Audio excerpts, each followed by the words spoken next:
আমি টাইম ছাত্ৰ সন্থা, টাইম যুৱ পৰিষদ আৰু চামগুৰি আঞ্চলিক ফুৰালুং সংঘৰ উদ্যোগত আমি চামগুৰি ৰঘুতল মৈদামনি ক্ষেত্ৰত আমি প্ৰত্যেক বছৰে আমি ইয়াতে মেডাম মেফি উদযাপন কৰি আহিছোঁ। এই অনুষ্ঠানৰ যোগেদি আমি প্ৰত্যেক বছৰে আমি দেশ আৰু জাতিৰ মংগল কামনা কৰি আহিছোঁ।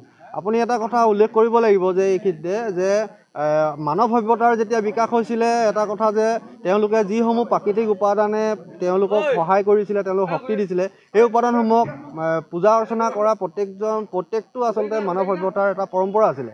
আমাৰ আহোম সভ্যতাও তাৰ পৰা পৃথক নহয়।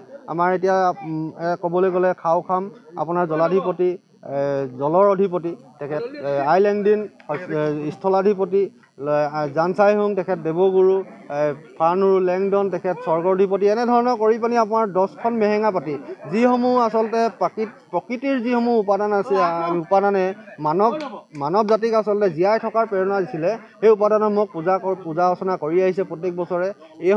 এইসমূহ উপাদানক আমি পূজা অৰ্চনা কৰি আমি দেশ জাতিৰ আচলতে মংগল আমি কামনা কৰি আহিছোঁ। আৰু আমি আগৰ সময়ছোৱাতো ইয়াতে আমি মেডাম মেফি উদযাপন কৰি আহিছোঁ। আৰু পৰৱৰ্তী সময়ত আমি আচলতে যেনেধৰণে আমি সকলোৰে আচলতে সহায় সহযোগিতা লাভ কৰি ইয়াতে আমি এই অনুষ্ঠানটো ভাগি কৰি আহিছোঁ। হ'বনে? 600 বছৰ যি অৱদান আছে, অৱদানত এক মেডাম মেফি এক গুৰুত্বপূৰ্ণ এটা ভূমিকা আছে। কাৰণ আমাৰ জাতিয়ে বিশ্বাস কৰে যে প্ৰকৃতিৰ যি শক্তি, আচলতে শক্তিক দেৱ দেৱতাসকলক বিশ্বাস কৰে, আৰু বিশ্বাস কৰাৰ বাবে তেখেতলোক আজি আছে উপৰিপুৰুষৰ লগতে আমাৰ প্ৰাকৃতিক উপাসনা কৰা হয়। এইখিনি ক্ষেত্ৰত আমি টাইম যুৱ পৰিষদ, টাইম ছাত্ৰ সন্থা, ফুৰালুং সমাজৰ লগতে বৃহত্তৰ চামগুৰিবাসী ৰাইজৰ সহযোগত প্ৰতি বছৰে ৰঘুতলত মেডাম মেফি পতা হয়। আচলতে মেডাম মেফি আমি একটা দেশ আৰু জাতিৰ কাৰণে এটা সুস্থিৰ বাৰ্তা প্ৰদান কৰা হয়, মংগলৰ কাৰণে প্ৰেৰণ কৰা হয়। আমাৰ ইয়াত যি মহলোকসকলে আচলতে উপৰিপুৰুষ দেৱ দেৱতাসকলৰ আশীৰ্বাদ বিচাৰে, আশীৰ্বাদ বিচাৰে জমলিং বিচাৰে কাৰণে আমি 11খন মেহেঙা ৰখা হয়।